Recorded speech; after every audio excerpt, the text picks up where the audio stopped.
자, 첫 번째 깔 뉴스. 윤석열 불출석 체포라는 주제인데요. 윤석열 전 대통령이 또 소환에 불출석하면서 특검이 체포영장을 청구했습니다. 이 체포영장은 이제 법원에서 발부가 됩니까? 이건 제가 전문 분야라서. 네, 그러니까요. 그래서 바로 물어보고 싶었어요. 네. 예.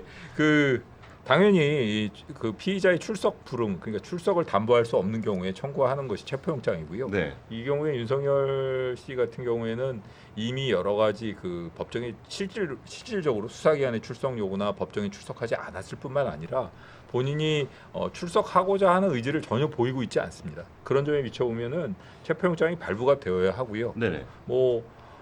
여러 법조인들의 견해 중에서 아주 일부의 견해는 이미 구속되어 있는 사람에 대해서 체포영장을 청구해서 발부받는 것이 가능하냐 이런 의문을 표시하는 분들도 있을 수 있는데 저는 체포영장 제도나 이런 거에 비춰보면 당연히 영장 발부해야 된다고 생각합니다. 네네. 우리 감찰관님은 우리 윤석열 정부에 같이 함께하던 식구였는데 저는 처음에 임명은 문재인 대통령 시절에 됐는데요. 그랬군요. 네네. 네. 그러다가 이제 윤석열 정부까지 같이 있다가 이제 그렇게 사퇴하셨잖아요. 네네. 근데 이제 지금은 이제 윤석열 씨라고 부르는 게 네. 이게 참 제가 다른 방송에 출연했다가 윤석열 대통령 전 대통령 그렇게 얘기했다가 예. 저 댓글이 너무 험하게 달려가지고 그래요? 그래가지고 제가 그 다음부터는 그리고 사실은 제 사석에서는 이런 일부러 호칭 같은 게 거의 없습니다. 근데 그래요? 이제 그 방송에서는 너무 심하지 않나 싶어가지고 제가 그렇게 했던 것인데 네. 어쨌든 요즘은 거의 일반적으로 방송에서 윤석열 씨로 통일이 된 것 같아서 저도 그렇게 하고 잘하셨어요. 있습니다. 네. 네. 현명하신 것 같습니다. 우리 졸리어님께서 체육보다 김기육, 매불쇼보다 여의도 넘어. 얼른 100만 가자. 아주 훌륭한 댓글 감사합니다. 가자. 근데 윤석열 전 대통령이 실명 위기다. 병원 치료가 필요하다라는 주장을 하고 있는데 이거 병보석을 노리고 있는 건가요? 아니 근데 구치소 안에 의사 소견으로는 건강 문제 없다라고 얘기를 하고 있고 네네. 특검에서도 지금 그 윤석열 씨 측에서 이런저런 얘기를 하고 있는데 전달받은 바도 없다라는 거거든요. 그리고 무엇보다도 그 측근인 서정욱 변호사가 방송 나와서 여기저기서 한 얘기가 있어요. 건강은 그냥 대외적인 명분이고 사실은 특검 자체에 대해서 부인하고 인정을 안 하기 때문에 안 나가는 거다. 그리고 이거는 정치 탄압이다, 정치 보복이다, 이런 얘기들을 하고 있어요. 그리고 이제 심평 변호사도 마찬가지로 에어컨도 없는 거기서 생지옥을 겪고 있다, 이런 얘기들을 하고 있는데 그냥 다 헛소리죠. 다 헛소리고요. 처음에는 운동도 안 시킨다 이런 것들은 다 이미 법무부를 통해서 다 이건 얘기가 됐잖아요. 운동 얼마든지 원하면 시킨다. 그것도 본인이 혼자 따로 할 수 있다. 그리고 에어컨 있는 방이 어디 있어요. 호캉스 간 거 아니잖아요. 그렇죠. 네, 그러니까 억지 소리 하고 있는 거고. 그리고 계단 올라가기도 숨차다. 간 수치가 본인이 간이 배 밖으로 나온 일을 저질러 놓고 무슨 간 수치 타령이냐. 이런 반응 보이시는 분들도 있거든요. 네. 근데 이제는 실명 위기다 이런 얘기 하고 있는데 얼마든지 외래 진료도 할 수 있어요. 그러니까 가능하면 가서 진료받고 문제 있으면 치료하면 되는 것이고 그냥 만성 질환인데 이거는 그 나이 또래의 남성들 다 가지고 있는 만성 질환이다라고 우리 그 민주당의 신현영 전 의원이 가정의학과 교수인데 지금 이제 현재 의사란 말이죠. 그런데 그분이 하는 얘기가 이건 만성 질환이다. 급성으로 온 게 아니니까 이건 누구나 이 정도는 가지고 있다라고 얘기를 하더라고요. 그러니까 이런 마당이니까 너무 억지 부리는 거고 본인이 형사 사법 체계를 우롱해도 정도가 있지 이렇게 꿈쩍 않고 있다는 게 국민에 대한 예의도 아니잖아요. 또 하나 지난번에 18일이었던가요? 본인의 구속 적부심 재판에는 가가지고 보통 10시에 나와라 9시에 나와라 이러면은 못 나간다 10시에 나갈 거다 그리고 9시 한 15분쯤 갈 거다 이런 식으로 계속 뭉갰단 말이에요. 그런데 본인 구속적부심은 10시 15분에 있었는데 9시에 나갔어요. 일찌감치 가갖고 대기하고 있다가 5시간을 그 심사를 받았단 말이에요. 너무 멀쩡하게. 네네. 그러니까 이런 얘기들은 다 그냥 핑계인 것 같고 여전히 본인이 지금 처한 상황이 어떤 거라는 거를 제대로 자각하지 못하고 여전히 망상 속에 살고 있는 것처럼 보여서 좀 한심할 수밖에 없죠. 그렇군요. 그러면 이제 이번에 그 최고위원 되신 우리 주희석 의원님께서 우리 윤석열 씨한테 시원하게 한 말씀 해주세요. 그 망상에 빠진 사람들 정치 말로를 너무 많이 봐가지고 네. 딱 최악의 대통령으로 남지 않을까. 근데 가면 갈수록 계속 최악이라서 다음 지금 대통령까지 그렇게 가면 안 될 것 같은데. 근데 아무튼 저는 그 대통령 그러니까 윤석열 씨가 지금 저렇게 지연 전략하는 게 정말로 망상일까 이런 생각도 들어요. 뭐 이 검찰총장까지 하신 검사 출신의 대통령이었는데 네네. 이 법의 이런 여러 가지 절차들, 뭐 체포를 영장을 청구를 하고 뭐 이런 것들이 본인이 직접 이렇게 다 해왔던 거 아니겠습니까? 그렇죠. 그것을 어떻게 하면 지연시킬지 정말 잘 알지 않을까. 그래서 뭐 병 보석을 이유로 내가 좀 병원 좀 다녀올게, 구속 좀 취소해줘까지 이렇게 요구를 하는 것 같은데 네. 말씀하신 대로 저 지병으로 인해서 뭐 실명이기까지 간다, 뭐 이게 먹힐까요? 그 심지어는 예전에 옛날에 어떤 뭐 기업 회장님도 구속 수사하는 거를 좀 풀어달라고 했는데 법원에서 발부를 안 해줬거든요. 그런 것들을 그런 사례들이 있으니까 저는 아닐 거라 봅니다. 그럼에도 불구하고 윤석열 씨가 그 목적으로 둔 거는 딱 하나 있다고 봐요. 뭐죠? 지연. 그냥 최대한 늦추자. 그렇게 해서 어떻게든 나는 범죄자가 아닙니다라는 그 인식을 계속해서는 갖고 가기 위해서 이런 행위를 하는 거 아닐까, 저는 그렇게 생각이 듭니다. 그러면 유혁 감찰관님, 예. 이게 이제 선수들끼리 지금 싸우고 있는 것 같은데, 네네네. 이게 언제까지 지속될 거라고 생각하십니까, 이게? 그 윤석열 씨 이 질병은 기본적으로 정확하게 말씀드리면 당뇨 합병증에 의한 망막 질환이거든요. 근데 이거는 아주 오래 전부터 의사 친구들 말에 들어보면은 그 국군 지구병원에 있는 그 주치의와 친구인 사람들이 서울에 많이 있습니다. 근데 그 친구한테 얘기 들은 바에 따르면 아주 이건 오래된 얘기고요. 네네. 윤석열 씨가 당뇨를 알아온 것은 오래됐다고 합니다. 의사로부터 술이라든가 이런 걸 좀 삼가하고 운동 열심히 하라는 그런 지적을 받고도 본인이 단 한 번도 이행을 한 적이 없고요. 그리고 나서 이제 이번에 수감되고 나서도 네네. 사실 운동 시간이라든가 이런 거는 누구에게나 공통적으로 다 똑같이 주어지는 거거든요. 네네. 근데 본인이 수영실에서 독거실에서 나오지 않고 그 다음에 바깥에 나와서 운동 시간 주어진 시간에 운동 안 하고 이러고 지내고 있단 말입니다. 사실 제가 아는 분들 중에도 그런 식으로 수영 생활을 좀 한 분들이 있어요. 있는데 예. 그분들은 들어가가지고 아주 건강해져서 나왔단 말이에요. 오히려. 예, 하루에 뭐 한 200개씩 팔표표기 하고 바깥에 나가서 1시간 운동 시간 주어질 때 계속 달리기 하고 이래가지고 본인 몸을 본인이 관리하고 나왔고 그 이후에도 잘 지내고 있습니다. 그런데 여기는 보면은 그 안에서도 역시 게으르게 지내면서 실명이기다 이런 얘기를 계속 하는데 이거는 본인이 법률적인 공방으로는 도저히 본인의 형사 책임을 면할 길이 없으니까 이런 식으로 계속 어떻게 보면 밑밥을 던져놓는 거라고 할 수 있겠죠. 내 건강이 안 좋아. 수영 생활을 계속 지속할 수 없을 정도야. 그럼 이게 아까 말씀하신 데처럼 병 보석이라든가 혹은 나중에 구속 취소, 형집행 정지 이런 거를 신청할 수 있는 근거를 만들 수 있는 거가 되겠죠. 그러니까 그런 법률적인 측면에서 평가를 한다면 그런 장기적으로 그렇게 빠져나갈 잔꾀를 부리고 있는 거 아닌가 이런 생각이 듭니다. 네네. 윤석열 씨가 술을 굉장히 좋아한다는 소문이 있는데 네네. 사실인가요? 그 술 좋아하고 그 다음에 그 본인의 식습관 자체가 예전부터 아주 유명한 얘기 중에 하나가 고기 반찬 없으면 밥을 안 먹는다 그랬거든요. 고기 좋아하고. 네, 그러니까 그 기름진 음식 좋아하고 사실 실질적으로 유튜브나 이런 걸 찾아봐도 뭐 저 소주 한 잔 정도는 그러면서 이렇게 글라스에 따라서 마시면서 이건 소화제 아니야 그러면서 하는 게 나오거든요. 그런 걸 보면 본인이 건강 관리는 거의 안 해왔다고 보는 게 맞을 것 같습니다. 그럼 소주 한 잔이 그 한 잔이 아니군요. 글라스. 그렇죠. 글라스 큰 잔이었어요. 예. 거의 그 옛날에 그 막노동 할 때 먹던 그런 네. 스타일로. 그러니까 딱 한 잔만 하자 그러면서 글라스를 뜬다는 거거든요. 예. 근데 원래 검사분들 분위기가 그런가요? 이 술 관련해서? 요즘 많이 바뀌었습니다. 요즘은? 요즘 많이 바뀌었고 그런 사람들은 아주 옛날 분들이 많이 계셨는데 그 공무원 연금공단에서 아주 좋아할 일들을 많이 하시고 돌아가셔가지고 일찍. 일찍 돌아가셨죠. 많이 내시고 일찍 돌아가셔가지고 그런 거 보면 요즘에 젊은 검사들 같은 경우나 이 전반적인 회식 문화는 많이 바뀌었습니다. 예. 그러면 그 윤석열 씨 같은 경우는 이제 예전 분이고.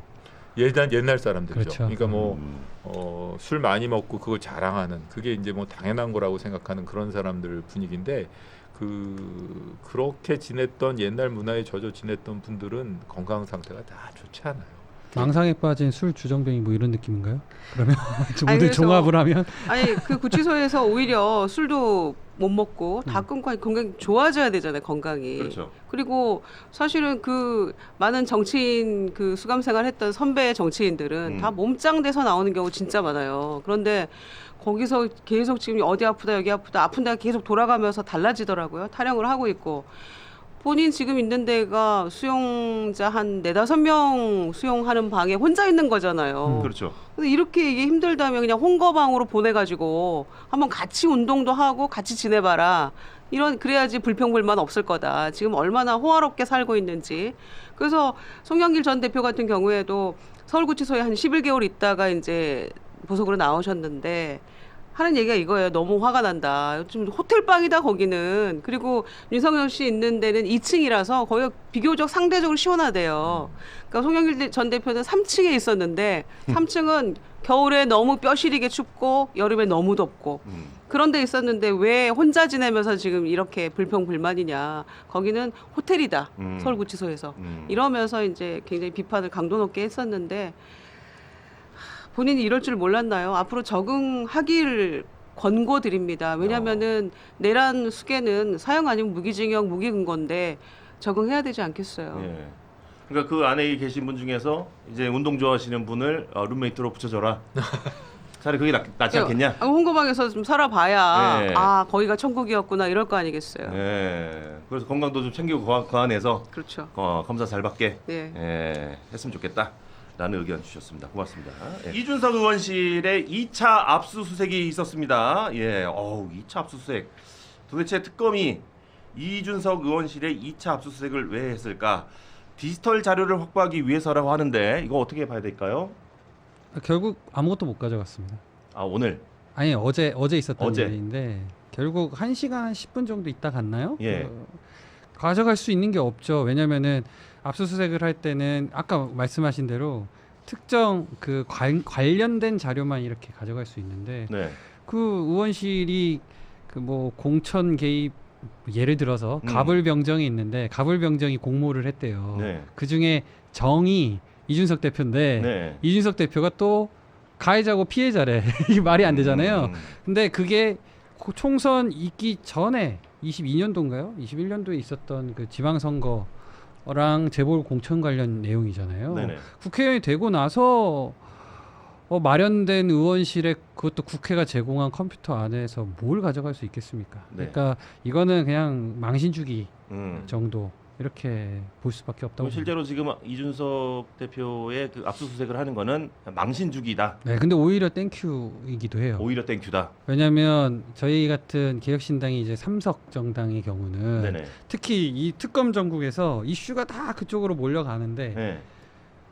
이준석이라는 인물이 너무 더 대대적으로 두드러지게 보여지게 해준 거예요. 네. 그러니까 사실은 저나 우리 최근에 이제 최고위원 당선되셨던 분들 다 생각한 게 네네. 한 이제 본격적인 지방선거 치르기 전에 한 6개월 정도는 되게 암흑의 시기가 있지 않을까. 그러니까 관심을 못 받고 좀 막막한 그런 상황이 있지 않을까 했는데 되려 계속 뉴스에 이준석 개혁신당 이게 떠서 그런 부분에서는 그 뭐라 그러죠? 좀 네거티브 하더라도 사람들이 관심 받는 게 낫다. 노이즈 마케팅을 압수수색으로 한다는 얘기는 제가 처음 들어. 저 말이 안 된다고 생각해요. 그래서 반발을 하지만 네. 오히려 이 이재명이라는 대통령의 반대자로서 경쟁자로서 정치적 경쟁자로서 이준석이라는 인물이 오히려 과하게 부각된 거 아닌가라는 좀 해석도 해봅니다. 이거를 또 긍정적으로 바라보는 시선이 항상 위기와 기회는 예, 함께 있는 거라 예. 생각해요. 역시 젊은 의원입니다. 예. 감사합니다. 좀 긍정적인 편입니다. 예, 좋습니다. 예. 이번에는 하남자 대 하수인이라는 주제. 이게 누구를 얘기하는 걸까요? 혹시 알고 계십니까? 남자 권성동 하수인? 안철수 두 분 논쟁한 거 아닙니까? 누구요? 권성동 안철수 의원 두 분이. 정답입니다. 예. 하트 선물로 드리겠습니다. 여러분들 그런데- 구독과 좋아요. 구독과 좋아요. 자, 내란 특검이 안철수 의원을 참고인 신분으로 불렸는데 안철수 의원이 응하지 않겠다고 했습니다. 이 과정에서 안철수 의원과 권성동 의원 간의 하남자 하수인 공방이 있었습니다. 이거 참 재밌죠. 어떻게 보십니까? 저는 안철수 의원이 보다 굉장히 정확한 표현을 했다고 봐요. 예. 하수인 맞잖아요, 권성동 의원.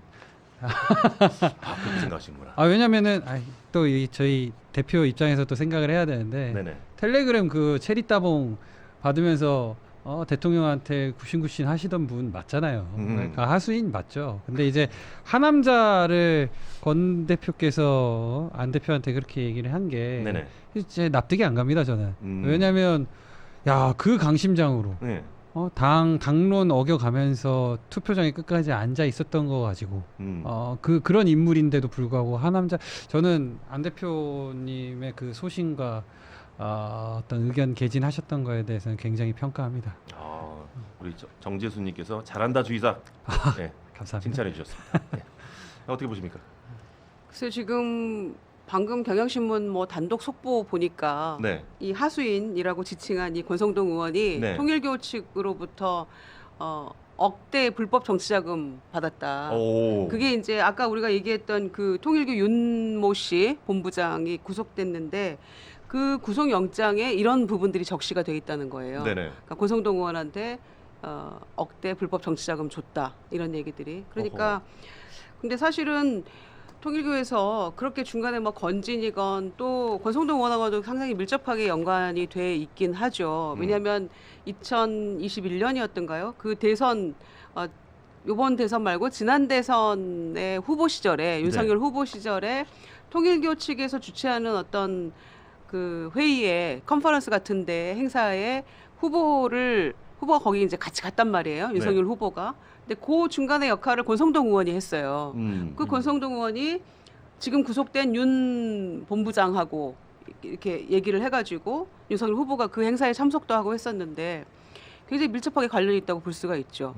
그런데다가 나중에 뭐 당대표 선거 뭐 전당대회 이 즈음에도 뭐 권성동 지원하기 위해서 통일교 측에서 많이 뭐 입당도 했다 막 그런 얘기들이 돌았는데 결국에는 이제 권성동 의원이 출마를 안 해가지고 안 했죠 그때 안 해가지고 그러면 이제 그 사람 다음은 누구를 찍어야 되냐 막 이런 얘기들까지 나왔었는데 오늘 지금 이런 속보가 나오고 보니 그 중간에 뭐 불법 정치자금이나 뭐 여러 가지 뇌물로 보이는 그런 고가의 어떤 이런 것들이 비단 이 김건희 씨한테만 갔겠냐 이제 이런 얘기가 나올 수밖에 없는 거고 영장에 적시가 됐다면은 이제 한번 특검 그 대상이 됐기 때문에 뭐 이런저런 거에 다 이 수사 대상이 될 수밖에 없는 거고 권성동 의원도 이 부분에 대해 해명도 해야 되겠죠.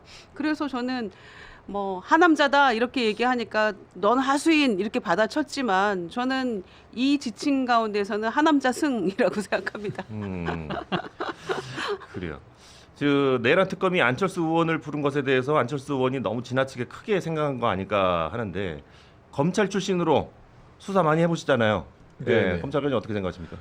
그 안철수 의원 입장에서는 본인이 이렇게 수사 대상이 돼서 소환됐다는 것에 대해서 좀 불쾌하게 여기실 수도 있을 것 같은데 꼭 그런 것만은 아닙니다. 사실 뭐 내란 특검은 아니지만 저도 참고인 조사는 받아본 적이 있거든요. 그래요? 예. 그리고 사실 안철수 의원 같은 경우에는 명태균 리스트에 명단이 올라가 있지 않습니까? 네네. 그리고 명태균 리스트의 그 성격에 대해서 여러 사람들이 각자 다른 주장을 하고 있거든요. 그럼 정확하게 내 이름이 거기 왜 올라갔는지 그리고 어떤 곡절 때문에 거기 이 명태균 리스트에 거론되게 되어 있는지에 대해서 본인이 가셔서 소명하면 되는 거죠. 소명하면 되는 것이고 일단 소환됐다는 것 가지고 그렇게 너무 이렇게 과민 반응이라 그래야 되나? 그러실 이유는 없는 것 같고 당당하게 뭐 이름이 올라가 있다면 나는 거기 있는 사실 그대로 가가지고 설명을 하겠다. 그리고 내란 특검에서 사실 뭐 그렇게 명태균 리스트에 있는 여러 유력 정치인이 이름이 언급되어 있는데 그중 어떤 사람은 안 부르고 어떤 사람 부르고 이럴 수도 없는 것이거든요. 그리고 특검을 하는 이유 중에 하나가 그런 형평성이라던가 그런 국민들이 생각하고 있는 여러 가지 의구심을 다 해결해 달라고 한 것인데 누구는 안 부르고 누군 부르고 그러면은 특검이 존재할 리가 없죠. 너무 진지하게 말씀을 드린 거예요. 아니 근데 시작을 원했어요. 네. 사실 그렇기 때문에라도 그냥 수긍하시고 그냥 사실대로 말씀하시면 될 것 같습니다. 아니, 그런 이제 공정성이 담보가 되면 네. 아니, 좀 안철수 대표님 입장에서 이야기를 좀 해보겠습니다. 공정성이 좀 담보가 되면 충분히 가서 저도 할 수 있다고 봐요. 근데 뭐 최근에 있는 특검 3개 중에 뭐 몇 군데에서는 또 과하게 한다라는 의견, 뭐 저희 당에서도 그렇고 이런 이미지들이 있고 또 어찌됐든 정치적으로 연결이 되는 그 행동이 될 수 있으니까 거기에 대해서는 한 번쯤은 반발해 봄직도 하다. 저는 그 생각이 들더라고요. 근데 그거 가지고 바로 야 너 안 가? 뭐 하남자네? 딱 이렇게 돼버리니까 좀 좀스럽죠. 제가 봤을 땐. 네, 좀스럽다. 그렇죠. 네. 권성동 의원은 제가 보기엔 그냥 본인 앞가름을 잘 했으면 좋겠어요. 그렇죠. 예. 그래서 지금 이 문제가 크게 될 것 같으니까 일단 본인 한마디로 제 앞가름 잘 하십시오라는 말씀 드리고 싶고, 안철수 의원은 사실 참고인 뭐 안 나가도 그만이에요. 그리고 지금 당대표 후보잖아요. 나 바빠서 못 나가겠다 해도 되는데 아마 이제 이런 그 참고인이건 어떤 대상이 되어보는 게 거의 처음이어서 살짝 쫄리신 게 아닌가. 예. 그런 느낌도 좀 드는데, 그 내란 특검에서 이제 유일하게 사실은 특검에 찬성을 했어요. 네. 그 찬성표를 던졌고 하니까 뭐 이것저것 조금 물어보려고 했던 게 아닌가. 그야말로 참고용으로 정황에 대해서. 그리고 그때 왜 그 계엄 해제 의결 할 때 18명이 찬성했잖아요. 국민의힘에서 들어가서. 그랬는데 안철수 의원은 그때 그 추경호 원내대표가 국회로 와라 당사로 가라 국회로 와라 당사로 가라 계속 장소 바꾸고 왔다 갔다 하고, 그러니까 추경호 의원도 그래서 내란 특검의 이제 수사 대상 피의자죠. 그것 때문에 혼선이 있어서 내가 참여를 못했다. 계엄 해제 의결에 그런 얘기를 한 바가 있어요. 그러니까 그런 것까지를 포함해서 그때 당시의 경위랄지 정황이랄지 이런 거 포함하고 또 내란 특검에 찬성표 던질 때 당에서는 어떻게 이를테면 뭐 분위기가 어땠냐부터 포함해서 그런 것들을 좀 물어보려고 했던 것 같아요. 그런데 이제 일단은 나 당대표 후보 나와가지고 바쁘고 그러고 나는 찬성하고 다 이렇게 했는데 왜 내란 특검은 나를 불러서 이렇게 뭔가 있는 것처럼 하려고 하느냐라고 이제 사실 처음 느낀 기분은 나쁠 수 있죠. 저도 그렇게 생각합니다. 예. 알겠습니다. 예.